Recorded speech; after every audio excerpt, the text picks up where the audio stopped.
ಅವ್ರನ್ನೆಲ್ಲ ಒಟ್ಟಿಗೆ ಒಂದು ಫೋಟೋ ಅವ್ರದ್ದು ಒಟ್ಟಿಗೆ ನಿಲ್ಲಿಸ್ಬಿಟ್ಟು ಫೋಟೋ ನಾರ್ತ್ ಕರ್ನಾಟಕ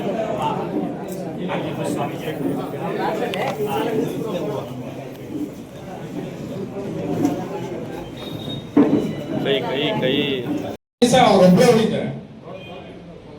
ಮುಂದೊಂದ್ ದಿವಸ ಎಲ್ಲ ಒಕ್ಕಲಿಗರಾಗೆ ಬರ್ತಾರೆ ಹೊರತು ಮೂಲ ಜಾತಿಗೆ ಬರ್ತಾರೆ ಹೊರತು ಯಾರು ಅದ್ರಲ್ಲಿ ಉಳಿಯಲ್ಲ. ಸೊ ಈಗ ಭಯಕ್ಕೋಸ್ಕರ ಇರ್ಬೋದು ಸ್ವಾಮೀಜಿ ಅವರು. ಮುಂದೊಂದ್ ದಿವಸ ನಮ್ಮ ಸವಲತ್ತುಗಳನ್ನ ನೋಡ್ಕೊಂಡು ಮತ್ತೆ ವಾಪಸ್ಸು ಕೊಡೋಗ್ಲಿಕ್ಕೆ ಜನಾಂಗಕ್ಕೆ ಬರ್ತಾರೆ ಅನ್ನೋದು ನನ್ನ ಅಭಿಪ್ರಾಯ. ಸುಧನ್ ನಾಯ್ಕ್ ಆಯೋಗದಲ್ಲಿ ಎಲ್ಲಿ ಕೂಡ ಲಿಂಗಾಯತ ಕೊಡೋಗ್ಲಿಕ್ಕೆ ಅಂತ ಬಂದಿಲ್ಲ. ಈ ಸರ್ವೆಯಲ್ಲಿ ಮಾತ್ರ ಲಿಂಗಾಯತ ರಾಜಕೀಯ ಪ್ರಭಾವಕ್ಕೊಳಗಾಗಿ ಮಧುಸೂದನ್ ನಾಯ್ಕ್ ಅವರ ಇದರಲ್ಲಿ ಮಾತ್ರ ಲಿಂಗಾಯತ ಕೊಡೋಗ್ಲಿಕ್ಕೆ ಅಂತ ಬಂದಿದ್ದಾರೆ. ಆದ್ರೆ ಎನ್ ಶಂಕರಪ್ಪನವರ ವರದಿ, ಚಿನ್ನಪ್ಪರೆಡ್ಡಿ ಆಯೋಗದಲ್ಲಿ ಅದೆಲ್ಲರೂ ಕೂಡ ಒಕ್ಕಲಿಗರ ಒಳಪಂಗಡ ಕೊಡೋಗ್ಲಿಕ್ಕೆ ಅಂತಾನೆ. ಅಲ್ಲಿ 2013 ಎನ್ ಶಂಕರಪ್ಪನವರ ವರದಿ ಆಗ್ಬೇಕಾದ್ರೆ ದೊಡ್ಡ ಸ್ವಾಮೀಜಿ ಅವರಿದ್ರು, ಬಾಲಣ್ಣ ಸ್ವಾಮೀಜಿ ಅವರು ಖುದ್ದಾಗಿ ಎನ್ ಶಂಕರಪ್ಪನವ್ರು ಕರೆಸಿ ಅದರಲ್ಲಿ ಎಲ್ಲರೂ ಕೂಡ ಕೊಡೋಗ್ಲಿಕ್ಕೆ ಲಿಂಗಾಯತ ಪದನೇ ಇಲ್ಲ. ಇವರು ಲಿಂಗಾಯತರಲ್ಲ, ಇವರು ಮಾಂಸಾಹಾರಿಗಳು ಕೂಡ ಅದರಲ್ಲಿ ಎಲ್ಲರೂ ಸ್ಟೇಟ್ಮೆಂಟ್ ಕೊಟ್ಟಿದ್ದಾರೆ, ನಾವು ಮಾಂಸವನ್ನ ತಿಂದರೆ ನಾವು ಒಕ್ಕಲಿಗರ ಒಳಪಂಗಡ. ಹಾಗಾಗಿ ಅದು ಈ ರಾಜಕೀಯ ಪ್ರೇರಿತ, ರಾಜಕೀಯ ಪತ್ರಿಕೆಗಳ ಪ್ರೇರಿತವಾಗಿ ಅದು ಹಾಗೆ ಪೆಂಡಿಂಗ್ ಉಳ್ಬಿಟ್ಟಿದೆ.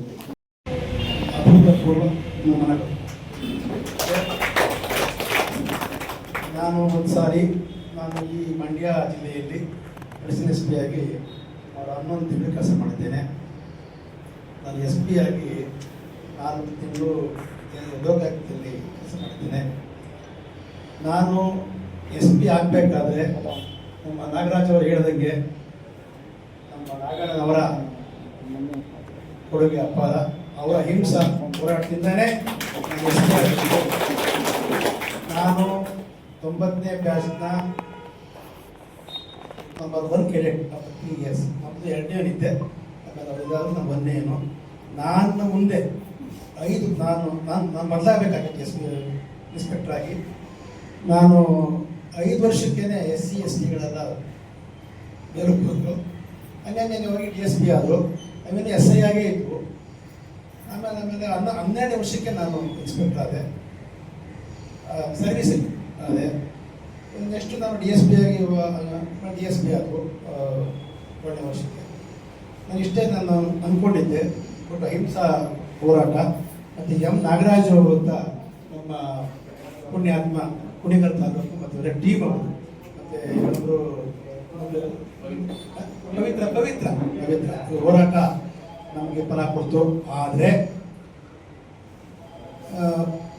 ನನ್ನ SP ಕೊಡುಗೆ, ನನ್ನ SP ಹುದ್ದೆ ಕೊಡುಗೆ, ಅದಕ್ಕೆ ನಾನು ಆಭಾರಿ. ಎರಡನೇದಾಗಿ ನಾವೆಲ್ಲ ಹೋರಾಟ ಮಾಡಿದ್ವು, ಅಹಿಂಸಾದಲ್ಲಿ ಹೋರಾಟ ಮಾಡಿದ್ವು, ನಾಗಣ್ಣವ್ರು ಮಾಡಿದ್ವು, ಅದು ರಾಜ್ಯಕ್ಕೆ ಬಂತು. ಅದಕ್ಕೆ ಒಬ್ಬ ಹೋರಾಟಗಾರನ ಸ್ಮರಿಸ್ಕೋಬೇಕು ಅವ್ರ ಹುಟ್ಟುಹಬ್ಬದಲ್ಲೋ ಅಥವಾ ಪುಣ್ಯಸ್ಮರಣೆ ಅಂದ್ರೆ ಅವ್ರಿಗಾಗಿ ಅಲ್ಲ, ಏನೆಲ್ಲ ಸಮಸ್ಯೆಗಳನ್ನ ತೊಲಗಿಸ್ಬೇಕು, ಏನೆಲ್ಲ ಒಗ್ಗೂಡಿಸ್ಬೇಕು ಅನ್ನೋ ಒಂದು ಭಾವನೆ ಇಟ್ಕೊಂಡು, ವಿಷಯಗಳಿಟ್ಕೊಂಡು ಹೋರಾಟ ಮಾಡ್ತಿದ್ರು. ಆ ಹೋರಾಟಗಳು ಮತ್ತೆ ಮತ್ತೆ ಜಾಗೃತರಾಗಬೇಕು, ಜನರ ಮನಸ್ಸಿಗೆ ತಲುಪಬೇಕು. ನಿಜವಾಗ್ಲೂ ನಮ್ಮ ಬಲರಾಮೇಗೌಡರು ಹೇಳಿದಂಥ ವಿಷಯ ಇರ್ಬೋದು, ಹಾಗೆ ಸಾಗರಗೌಡ ಹೇಳಿದ್ದು, ಮತ್ತೆ ಗುರುನಾಥ್ ಸಾಹೇಬ್ ಹೇಳಿದ್ದು, ವಿಜಯಲಕ್ಷ್ಮಿ ಮಾತಾಡ್ತಲ್ಲ ಅವ್ರು ಮಾಡ್ಕೊಂಡು ಹೋಗಿ ಅಲ್ವಾ. ಇವತ್ತು ಹುಡುಗರಿಗೆ ಸಮಸ್ಯೆಗಳ ಬಗ್ಗೆ ಬಹಳಷ್ಟು ಹೇಳಿದ್ದಾರೆ. ಜಾತಿ ಗಣತಿ ನಡೆಯುವಂತ ಸಂದರ್ಭದಲ್ಲಿ ಪೂಜ್ಯ ನಿರ್ಮಾಣ ಸ್ವಾಮೀಜಿಯವರು, ನಂಜಾವತ ಸ್ವಾಮಿಗಳು, ನಾವು ಎಲ್ಲ ಮಾಜಿ ಮುಖ್ಯಮಂತ್ರಿಗಳು ಅವರೆಲ್ಲ ಸೇರ್ಕೊಂಡು ಚರ್ಚೆ ಮಾಡಿದಂತ ಸಂದರ್ಭದಲ್ಲಿ ಅದೊಬ್ರು ಹೆಣ್ಮಕ್ಳು ಬಂದಿದ್ರು, ಅವ್ರು ಬಂದಿಲ್ಲ.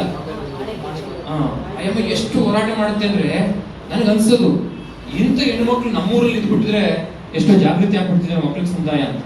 ನೋಡಿ, ಎಲ್ಲರೂ ಎಷ್ಟು ಅಭಿಮಾನ ಇಟ್ಕೊಂಡು ಬಂದಿದ್ದಾರೆ. ತಾರ್ಕಿಕ ಅಂತ್ಯ ಸಿಕ್ಕೇ ಸಿಗುತ್ತೆ. ಇವತ್ತು ನಾಗಣ್ಣ ಬಾಣಸ್ವಾಡಿಯವರು ಮಾಡಿರುವಂತ ಒಂದು ಏನು ನಿಮ್ಮ ಸಂಪರ್ಕ ಸೇತುವೆಯನ್ನು ಕಟ್ಟಿ ನಿರ್ಮಾಣ ಮಾಡೋದಿದರೋ, ನಿಮ್ಗೆ ಧೈರ್ಯ ತುಂಬಿದರೋ, ಆ ಶಕ್ತಿಯನ್ನು ತುಂಬಲಿಕ್ಕೆ ಉದಾಹರಣೆಗೆ ಹಿಂದುಳಿದ ವರ್ಗಗಳ ಆಯೋಗದ ಸದಸ್ಯರಲ್ಲಿ ನಮ್ಮ ಸಮುದಾಯದವರಂತ IFS ಆಫೀಸರ್ ಇದ್ದಾರೆ. ಅವರು ಕೂಡ ಬಹಳಷ್ಟು ನೊಂದ್ಕೊಂಡಿದ್ದಾರೆ. ಏನಾದ್ರು ಮಾಡಿ ಸೇರಿಸಬೇಕು, ಏನಾದ್ರು ಮಾಡಿ. ನಾಗಣ್ಣರವರ ಹೆಸರಿನಲ್ಲಿ ಪ್ರತಿನಿಧಿ ಮಾಡೋ ಉದ್ದೇಶ ಅಂದ್ರೆ ಅವರ ಭಾವನೆಗಳನ್ನ ಇನ್ನೊಂದು ಜೊತೆಗೆ ಬಿತ್ತಬೇಕು. It should be feeding and seeding ಅಂತ ಬಿತ್ತಬೇಕು. ಆ ಭಾವನೆ ಜಾಗೃತಿ ಬೆಳಿಬೇಕು, ಒಗ್ಗಟ್ಟು ಬರಬೇಕು. ಎಲ್ಲ ರೀತಿಯಿಂದಲೂ ಕೂಡ ನಾವು ಸ್ಥಾನಮಾನಗಳು ಗಳಿಸಲಿಕ್ಕೆ ನಮ್ಮ ಜೀವನ ಮಟ್ಟವನ್ನು ಹೆಚ್ಚಿಸಲಿಕ್ಕೆ, ನಮ್ಮ ಪರಿಸ್ಥಿತಿಯನ್ನು ಸುಧಾರಣೆ ಮಾಡ್ಕೊಳ್ಳಿಕ್ಕೆ, ಶಕ್ತಿಯನ್ನು ತುಂಬಲಿಕ್ಕೆ ಅವ್ರ ಹೆಸರನ್ನ ಬಳಸ್ಕೊಳ್ಳೋಣ ಅಲ್ವಾ. ನಾಗಣ್ಣ ಬಾಣಸ್ವಾಡಿ ಅವ್ರ ಹೆಸರನ್ನ ಈ ರೀತಿ ವಿವಿಧ ರೀತಿಯಲ್ಲಿ ಶಕ್ತಿಯನ್ನ ತುಂಬಲಿಕ್ಕೆ ಸಮುದಾಯಕ್ಕೆ ಬಳಕೆ ಮಾಡ್ಕೊಂಡ್ರೆ ಆಗ ಅವರ ಹೆಸರಿಗೆ ಒಂದು ಗೌರವ ಬರುತ್ತೆ, ಅವರ ಆತ್ಮಕ್ಕೆ ಒಂದು ಶಾಂತಿ ಸಿಗುತ್ತೆ ಅಂತ ಹೇಳ್ತಾ, ಆ ಹೆಣ್ಮಗಳು ನೋಡಿ ಅಲ್ವಾ, ಗಂಡ ಹೋದ್ರು ಕೂಡ ನಾನು ಸಮಾಜಕ್ಕೋಸ್ಕರ ದುಡಿತಾ ಇದ್ರು, ಅದಕ್ಕೆ ತಲೆ ಕೆಡಿಸ್ಕೊಂಡು ದುಃಖ ಮಾಡ್ಕೊಳ್ಳೋಣ ಅಂತ ಒಂದು ಒಳ್ಳೆ ಮಾತನ್ನ ಹೇಳಿದ್ರು ಅಲ್ವಾ. ಅದು ಬಹಳ ಪ್ರಶಂಸನೀಯವಾದ ಮಾತು. ಸಮಾಜಕ್ಕೆ ದುಡಿತಾ ಇದ್ರು, ಆದ್ರೂ ಕೂಡ ನಾವು ಅವರ ಕೆಲಸಕ್ಕೆ ಬಹಳ ಬೆದರಿವಾಗಿ ನಿಂತಿದ್ವಿ. ನಾವ್ಯಾವುದು ಬೇಜಾರು ಮಾಡ್ಕೊಂಡ ದುಡ್ಡು ಕೊಡಲ್ಲ, ಅವ್ರನ್ನ ನೆನ್ಪ ಒಂದ್ ನಿಮಿಷ ಫೋಟೋ ಒಂದ್ ನಿಮಿಷ ಇದೊಂದು ಕೊಟ್ಬಿಡ್ತಾರೆ ಕೊಡಕ್ಕೆ ಹೋಗ್ಬಿಡ್ತಾರೆ. ಸ್ವಲ್ಪ ಇದೆ ಬಿಡಿ.